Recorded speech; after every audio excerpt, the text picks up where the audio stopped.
Canelo versus Skull. Undercard predictions. The fights are about to begin, but I got to get this documented. First, Canelo beats Skull any way he wants to. If he want to knock him out, he'll knock him out. If he want to make it a fight for the people, he could do that. It's whatever Skull brings, Canelo will bring twice. Zero chance of Skull beating Canelo. It is what it is. It ain't what it ain't. But Jaime Munguia versus Bruno, it's going to be electric. This is part 2. Let me tell y'all what was going on. I was going to talk about it in another video. This is the first time anybody's talking about this.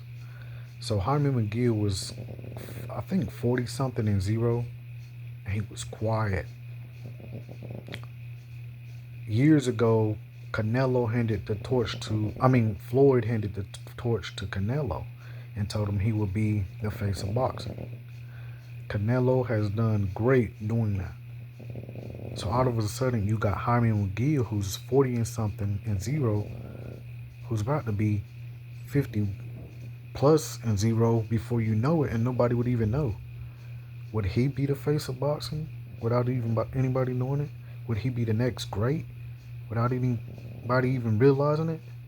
They couldn't let that happen. So they sent Canelo on him. That's why that fight had to be made. Jaime Munguia gave his all, and Canelo beat him. He lost to Bruno S. And I think Jaime Munguia is at that spot of his career where he don't know if he's coming or going. He don't know what went wrong. This is a spot where you see a lot of boxers lose their egg, and they're never the same after that. And I think he runs into that. And it's just for the simple fact they had to sit Canelo on him because he was getting too close to greatness without anybody even knowing it, because he's been fighting nobodies for a while.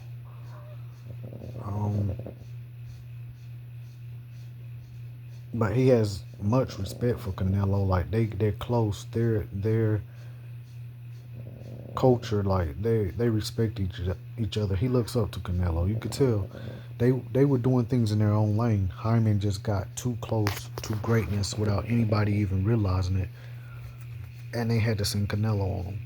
So Jaime versus Bruno part 2. I would say Bruno. A lot of people. You hear my dogs right now. They're snoring and doing all kind of weird things. But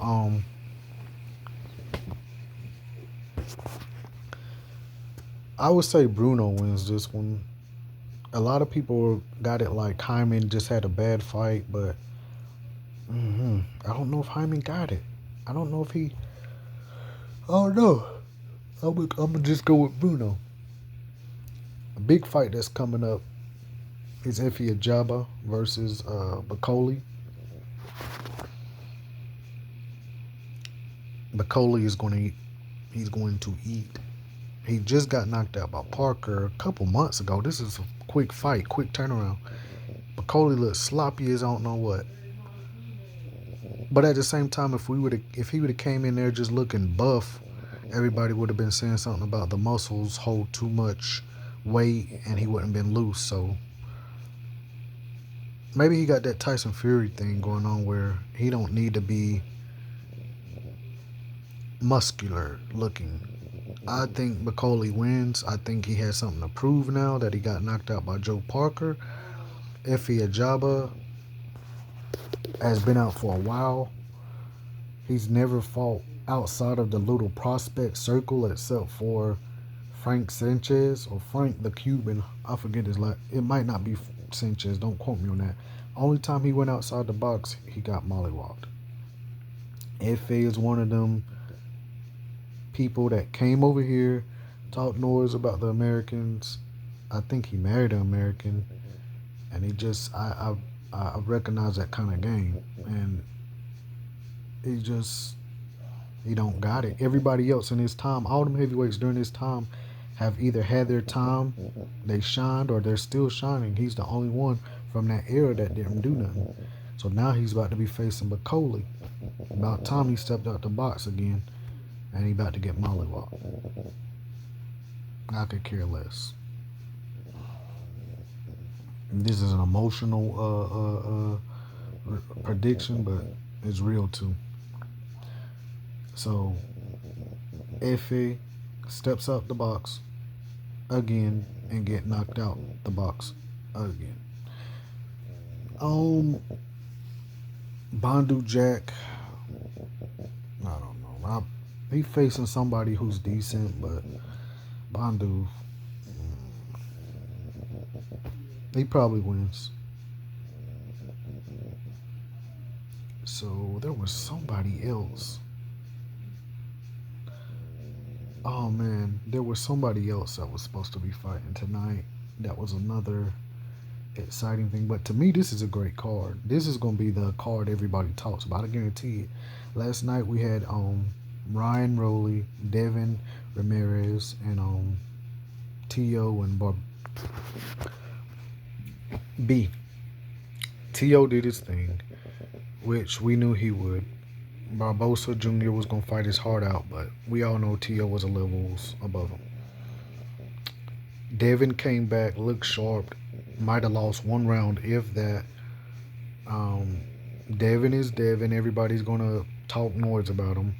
They expected him to sit there in front of hard-hitting Ramirez. First of all the bigwigs in boxing said, Ramirez is too much. Why is Devin picking him for his comeback fight? He's going to knock Devin out. But Devin gets in there and fights the way Devin used to fight.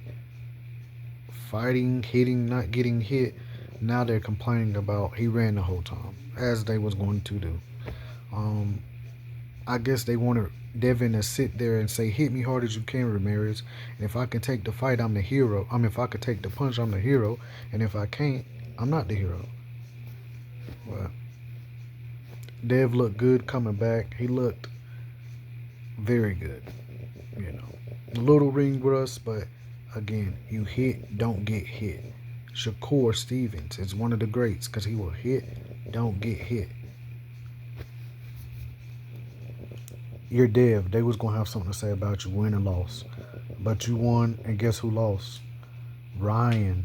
Without that little bit of ostering in him, that SORM that ain't a steroid, but it's banned. He got beat by Rowley. Now the people they hate Devin so much that they're saying Rowley can whoop Devin. Make it happen, but we all know it ain't the case. We all know they just hate Devin. Everybody was talking about Ryan was emotional during, after this fight. Win or lose, when you put yourself through that camp, it's an emotional thing. But all I gotta say is imagine Devin. Imagine being cheated and everybody calling you the villain. Imagine you suing because you didn't get paid because the man came over 3 pounds overweight, didn't pay you for it. You sued him for that, and you get called soft for that. That's the era we live in. I have no boo-hoo. The man said that he wished the man that got killed by the police could come back alive so he can kill him. F a race of people. F this, F that. Ain't nobody gonna do nothing to him. So it's kind of hard to have pity on that dude. I used to like him before all that. And the most people can come up with is, well, Dev said he ain't gonna lose to a white boy. Dev didn't say nothing about killing folks. F the whole race of folks. It is what it is. It ain't what it ain't. Y'all can, the ostring thing, I said Dev won the second match with Ryan because I meant the ostring thing. Y'all can count that out now. For the people that know, they know. We ain't gonna stay on that. But everybody said those fights was boring last night. I think everybody gonna be talking about these fights tonight on this undercard of Canelo's.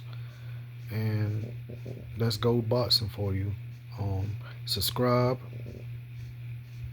I know It ain't gonna be a bunch of likes, but comment.